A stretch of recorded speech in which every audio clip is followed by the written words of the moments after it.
So, the thing about Undertale is that it is a very relatively simple game.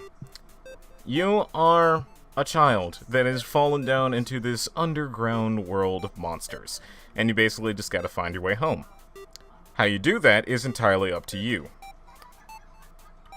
Here's the thing about Undertale. There are technically 3 routes. And I say technically because, like, yes, but most people only go for one or the other. There's like a dozen other routes that we don't really count because they're not the main. Yeah, they're basically just like little diversions into the main route. So there's 3 main routes to look for. So there's neutral, there's pacifist, and there's genocide. Neutral is you go through the game the first time around, and you could either, fight monsters or try to make friends with everybody. Depending on like what you do, you'll after you beat the neutral route, you're going to the main pacifist route if you like saved everybody. If you didn't do that, then you gotta restart the game and try and save everybody on that route instead to try and go to the pacifist route. Then there's the genocide route. This requires you to kill every single monster in Undertale. Which means required grinding. Here's the part that I mentioned earlier about me being a concerning individual. I like this part. I like the genocide route of the game more than the main route. Death Road to the surface, let's go! So, just to keep in theme with everything, we are going to be naming our main character a slight spoiler. Whoops. But it's kind of thematic. Howdy, I'm Flowey. Flowey the Flower. You're new to the underground, aren't you? Golly, you must be so confused. Someone ought to teach you how things work around here. I guess little old me will have to do. Ready? Here we go. This is called subverting expectations. So basically how gameplay is in this game, it's sort of like a 2D shooter, but you're avoiding everything instead of actually shooting anything back. Yep. Now, Flowey here tries to, trick you. However, because this game has a lot of things that you could do, that's like the game thinks of like a lot of different alternatives of what you could possibly do. While he tries to show you the friendly white pellets, you can just let them all just go by. And we can't stab him in the roots. We don't have a knife yet. I forgot that the music goes down a pitch because it's like the facade is waning. So in a normal battle, you have act, item, mercy, and fight. Act is when you would try to like make conversation with something or try to get them on your good side. Item, you use an item. We don't have any of those yet. We're just a child. Mercy is when what you do after you're done, communicating with them. We're not going to touch half of these buttons on the screen in this route. We're just going to hit fight. Yep. I just ran right into that fly. Yeah, part of the reason why I'm doing this is because I'm rusty on like some of the fights in this route, and I'm trying to see if I could still do them. We gotta get prepped for the end game. If you like friendship, ask the only person. Griffith. To be fair, before half of the things that happened at the end of the golden arc, Griffith was a decent human being with like and a nice gaggle of friends. And then everything went wrong. And then I feel so bad for Griffith. Oh. I hope that like the people that made the Berserk movies do end up making the movies for like the next few arcs. Yeah. Because that anime is not doing anything related to Berserk any justice. Put it on the boat. No, don't put it on the boat. Like, there's a reason why the meme of Guts never got off the boat is a thing. Because people who just keep this in mind for a second. The original 1990s anime that went over the Golden Arc of Berserk. The Golden Arc movies. Several video games. And the start of the CGI anime all happened in the span of Guts being on a boat. And getting off the boat. Don't forget, you're here forever. It's like the fucking thing of like people saying what happened between the last Duke Nukem game and Duke Nukem Forever. It's like we had like 3 Star Wars films, every Back to the Future film. It's like all the Indiana Jones movies. Guts doesn't get off the boat, Ash never gets a birthday, same deal. Not quite. Guts got off the boat. Yeah. Now if only Ash could fucking win a league. Ash is like, if anything from Sun and Moon, Ash is like relapsing or like degrading in age. He's having a mental breakdown. I don't think it's mental, his body's also just like... It's a league defeat really got to him. God. He was second place. I want to see the grim fan fiction about Ash going from 13 years of age from X and Y to like 8 years old in Sun and Moon. Quick, behind that conveniently shaped lamp. Or, you know, okay, I guess you don't have to. Sans! Have you found a human yet? Yeah. Really? Wowee! Guess that's settled.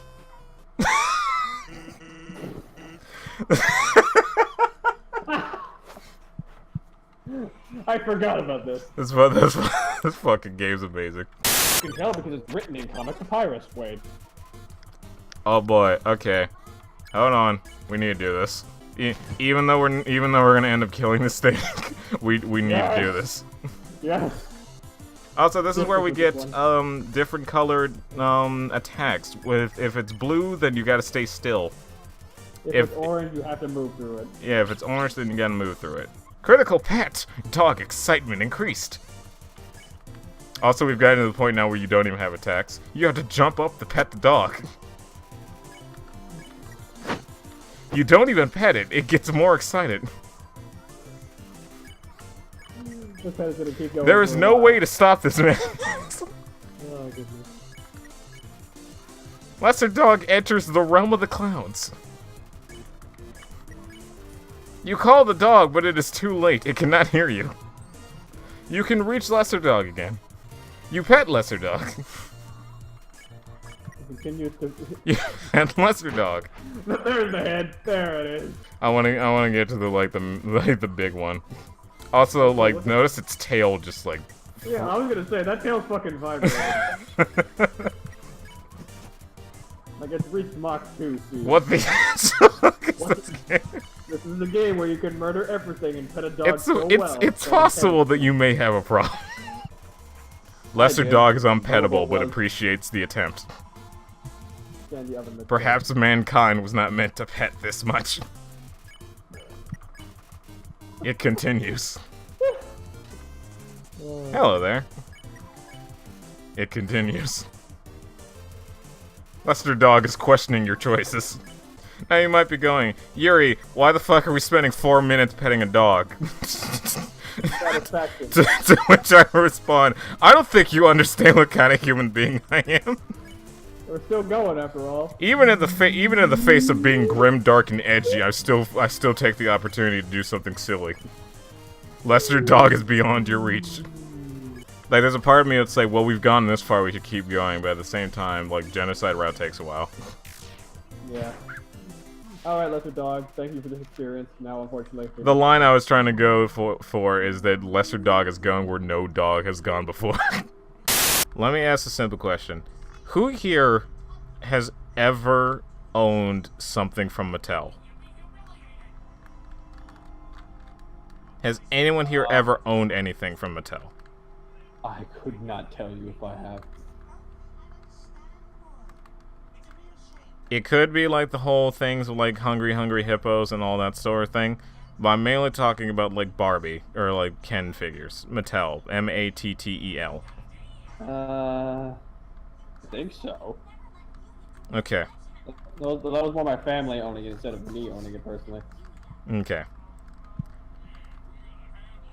Have I ever told you the story of Cockring Ken?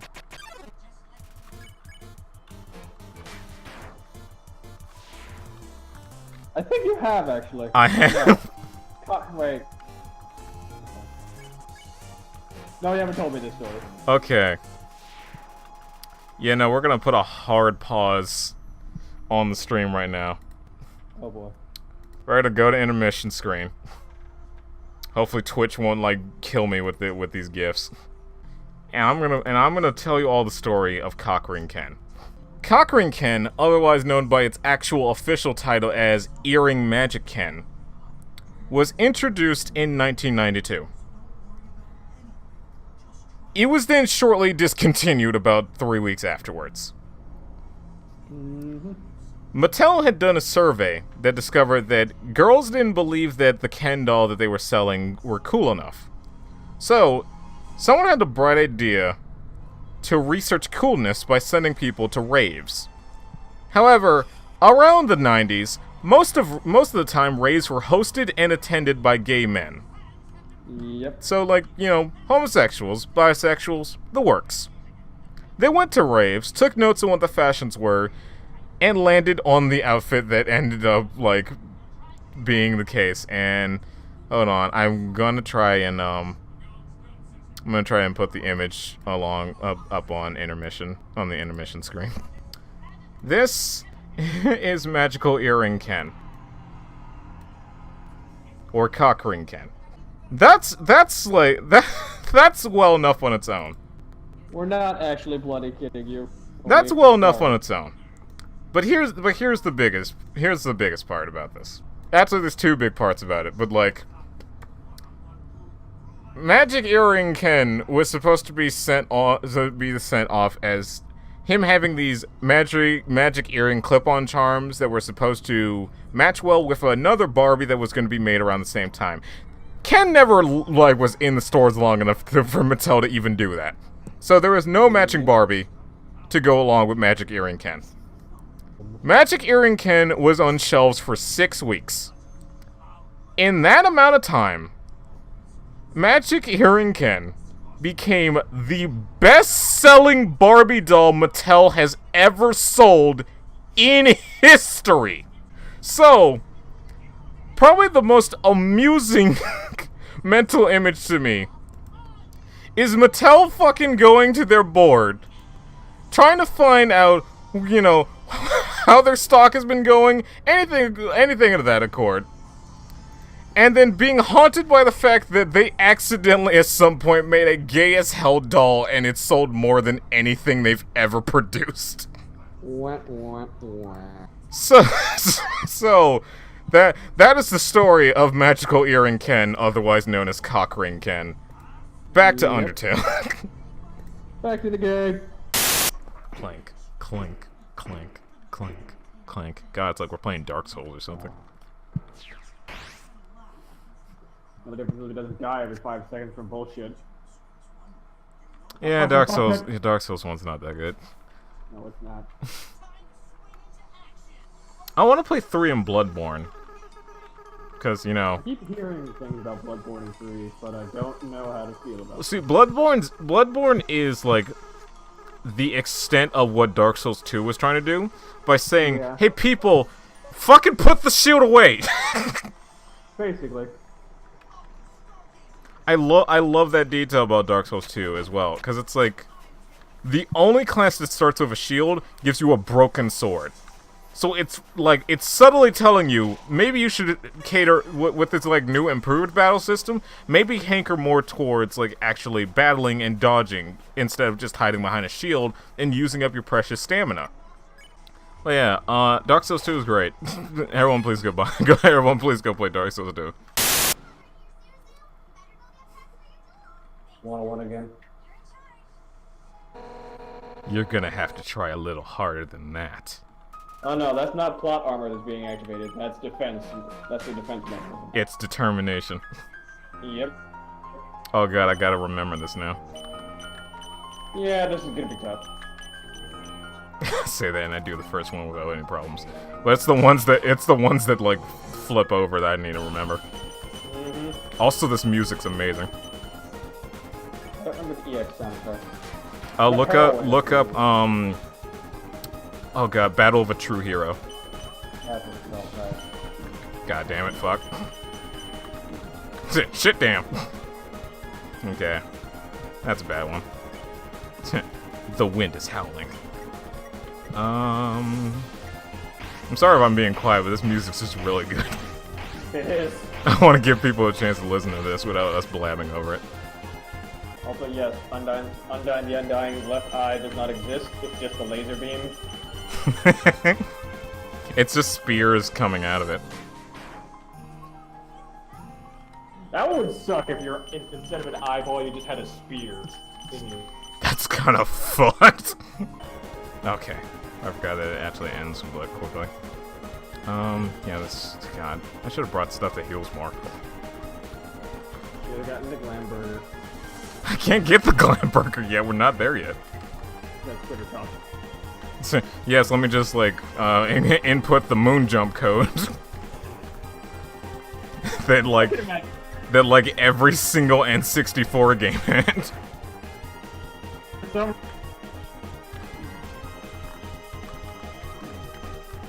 Fuck. Well, that's attempt 1. Game over, yeah. You cannot give up just yet. Kara, stay determined. Determination! I got more than halfway through that fight in the first attempt. Wow. Maybe I'm not that rusty as I think I am. When did we get into anime? Does Pokemon count? As I would say, let's set a boundary to how that is. When you say get into anime, do you mean like when we first saw it, or when we actually knew what we were watching was called anime and we sought it? Yeah. Because I saw like OG Yu-Gi-Oh and Pokemon, and I was like.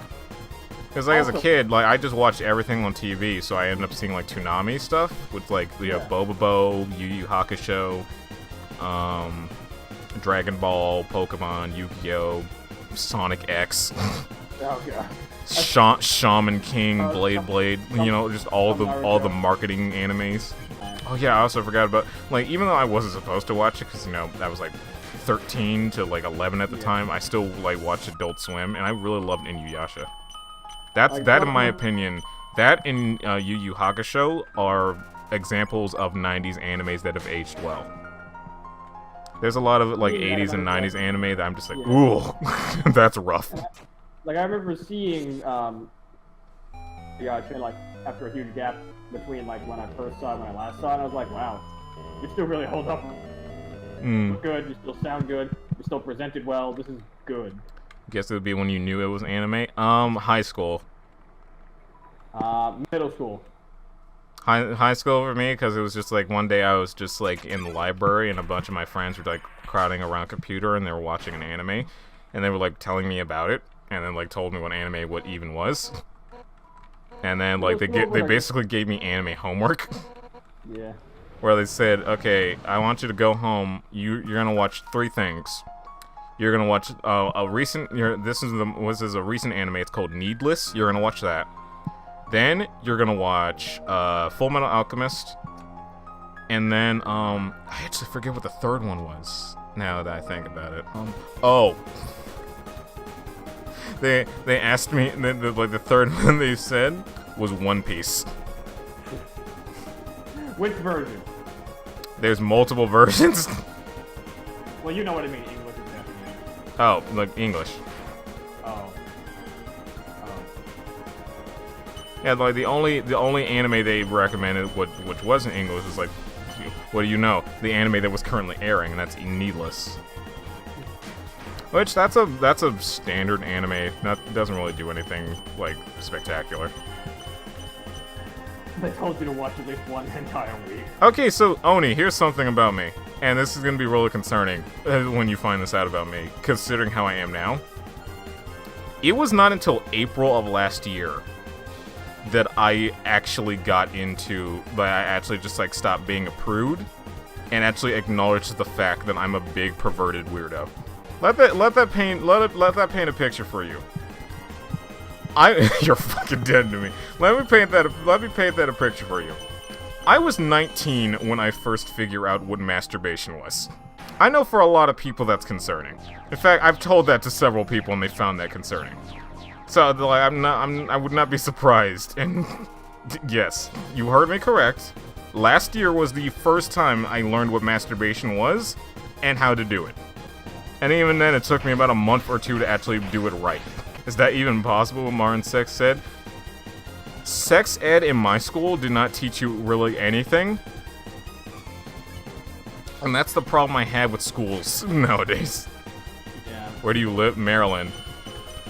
Pretty much the only thing they taught me in my middle school, in my high school, which I learned later is like what they taught to a lot of people in like, wow, that was weird. Okay, I like my arrow keys kind of got stuck there for a second. But this is something I realized that like a lot of people learned in this country was abstinence only. Which is basically the whole thing of like, don't have sex and don't even touch each other remotely, otherwise God will hate you and you'll get chlamydia and you'll die. Like my school wasn't even able to like tell us about condoms. Where like they couldn't give a condom demonstration in class. The most that they could teach us was what was in the textbooks, which is like, you know how Full House is like a Hallmark card? Imagine an entire book being a Hallmark card about sex. Okay, yeah, because I remember we had this discussion at one point, like late one night, talking about differences in the education system in different. Yeah, and that led to a big discussion about why I hate college. Yeah, because where you live, they kind of missed a lot of stuff that my school actually covered pretty well. So it really just depends on location. And like again, that's the most depressing thing in the world to me. Like people who just live in a different state will get an entirely different like education just based off of the school. Yeah, because well, sometimes the school either doesn't have the budget to cover everything or doesn't have the quality control. Or other times they say, no, you're supposed to learn that at home. To which I'm gonna steal a line from John Oliver here. Here's an exchange that's never happened. How are you so good at sex? I was homeschooled. That's an exchange that's never occurred. And like the extent of what they the most, I guess you could say the most like risque thing they showed us was the miracle of birth. That was like a thing they showed us in like the last 2 months of that class. Okay, we never like physically saw video of that or anything. We always saw like demonstration. We never saw the actual. No, like they literally showed us like a surgery video, like surgery quote unquote, of just like the baby coming out, and like of course because a bunch of people in high school, especially in like freshman and junior, sophomore year, still are in that middle school phase of just like being kind of immature. Like most of my class kind of erupted in ews to the point that the people in my class were so loud that across from our class was my Japanese class. My sensei had to walk out of her class and tell everybody to shut up because her students couldn't focus. You of all people wouldn't mean the whole cis white nonsense is an actual mean-spirited comment, if I may be so frank. Yeah. Like I'm a chill guy. Like I just try to like make people laugh. Because I honestly feel like if I could do that, then I actually have some sort of reasoning to even still be here. Besides that, like... the trash can and practice your white privilege. But, yeah, besides that, it's just like... I pointed this out, but it's like, I don't really have anything to do in my life. I've tried 4 years to try and get a job. I've gotten interviews and all sorts of things, but nothing has ever gone beyond that. So when you go through 4 years of your life after the entirety of high school thinking, oh boy, I'm gonna get a job, and then that doesn't happen, and then you're just told you should go to college, but you don't work, you don't really contribute anything to even your family. So it would be your family that's paying money for you to try and get an education, and then even then you might not even get like a job afterwards because, well, you just went through high school and haven't gotten a job in 4 years. Who's to say you're gonna get something through college? It's just like it's like a big not hurdle, but like just a big thing in my mind that I didn't feel the need to burden my family with. It's hard. So I've tried to be like, okay, well, I'll just get a job, and I'll work, and I'll help contribute something. That continued to not happen. And after 4 years of it, I'm just like, well, am I just like... Am I just useless, really? Like, god dang, I've lived in this house for almost 19 years. I've contributed really nothing. I've only taken and taken. While I clean, while I, like, mow the lawn, anyone could do that. Anyone in my family could be called to do something like that. And I'm easily replaceable. I'm just a kid. I contribute nothing. I have nothing. I've been given everything that I even own. So it's like, it's a feeling of just like, I don't really feel like I even matter too much. And that's why this whole YouTube thing is kind of like, hit me in a spot that I can't really comprehend as much. Because I've never had that many people ever care about anything I say out of my stupid mouth. So if I could say anything about, especially the 4 people who are still here with me trying to beat this goddamn boss at midnight. And boss. Thank you for being here as long as you are. Because I truly appreciate people, like, actually giving me a reason to go on in life. Because honestly, I'm gonna be transparent here for a second. I, last year, reached the point where it's like, I'm going to kill myself. I'm going to try and get rid of the burden that I'm stacking onto my family.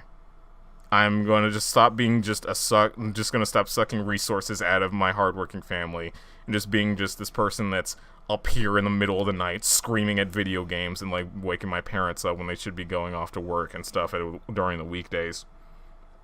And all that stuff. I'm going to stop being a nuisance. I'm just going to like get rid of all of that. I'm going to leave them. They're going to have their own lives. They're going to be able to spend their money the way they want to, not just having to give money to me because they feel bad. And the date I had picked out for myself was November 11th. Primarily because it was the date that, like, it was the date that, like, I thought about this. I was gonna give myself a year. And if that span of time, I didn't find something, like, worth living for, then I was gonna go through with it. That's changed now.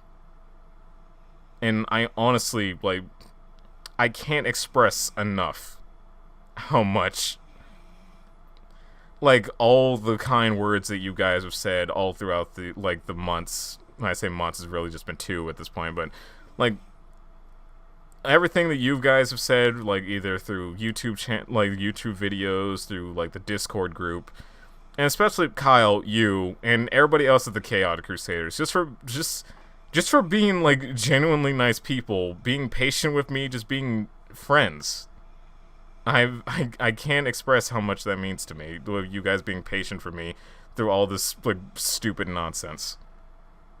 So, truly, from the bottom of my heart, I thank you. I'll be here the whole time if I'm honest, and ain't no way you'll get away from me, you're fucked. God. But yeah, again, I don't know if I will haunt you for all eternity. Yeah, I don't know if Buns will ever end up seeing this at some point, because, like, she has actual things to do. But Tyler, if you are, like, watching this, thank you for sending all these people here, for the most part. Because, yeah, I would have just sat here in my room, just, like, not even existing. I've said for the longest time that for the past 4 years, I haven't been living, I've been merely existing. For, like, the past 5 months, I haven't even been doing that. Because I had reached a point where I didn't even feel like playing video games anymore. Like, even a game that I was excited about, like Undertale, I hadn't played, like, the updated version of it. And I was waiting, like, for years for that. But I just lost the drive to even play games anymore. I was just, like, it just hit me like a truck, and I didn't know what to do. So I just, like, kept going from day to day. Thinking, well, yep, this is just gonna be the last time I live then. Because, like, I can't even enjoy, like, the thing I've spent 21 years of my life doing. But, like, that's changed now, and I can't really express how, like, that dynamics have really changed in the span of 2 months, besides the fact that I've had people that genuinely cared about me. I guess that's the main reason. I guess that's the main problem with me living in this house, is that I always feel like I'm not really contributing to anything or being a burden. Because my family's not really, like, the most encouraging type. And even then, like, as you probably assume with me, like, being gay as shit, with, like, Astolfo and all that whole thing, yeah, I'm gay. I'm bisexual, more specifically, but, like, I live in a Christian household where that's seen as, like, Satanism, practically. So living in a house for multiple years, too afraid to even, like, say what you truly are to your family out of fear that they're gonna kick you out of the house for being the spawn of Satan that's, like, bringing them down to hell and demonizing their home, you know, like, it's tough, man, like, but with you guys, like, I feel better. I honestly feel better going through all this. Yeah, with all that, let's try and beat this and, like, go to bed for the night. Dev Tendo, no, I'm not playing Genocide for the first time, but, like, you'd be amiss for thinking I was, for having spent about probably, like, 50 minutes on this.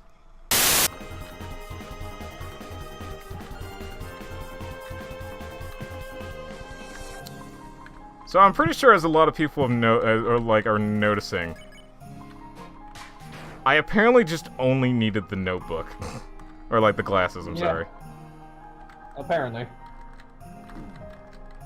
Or, you know, I could just, like ruin it right at the end.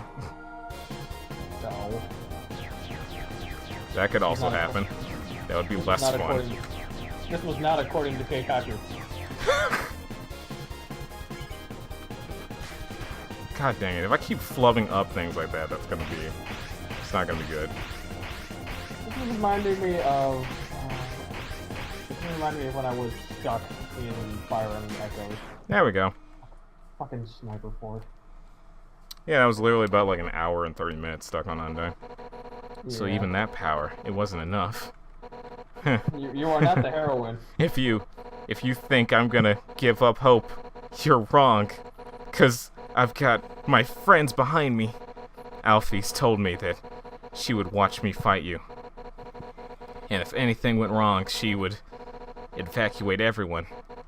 By now, she's called Asgore and told him to absorb the 6 human souls. And with that power, this world will live on. Oh my god, look at that shit-eating grin. Also, she doesn't have 2 layers of teeth, she just has 1. Yeah. That's a bit disturbing. So let me ask a question to everybody at home. Do you want drop your yeets? Do you want it's melting. Do you want to sit here for about another hour as I go to beat the other boss, the other major boss of this route, or do you want to end it for the night? You even have 2 votes for sleep on it. Mm-hmm. 1 vote for finish it. 3 votes for sleep on it.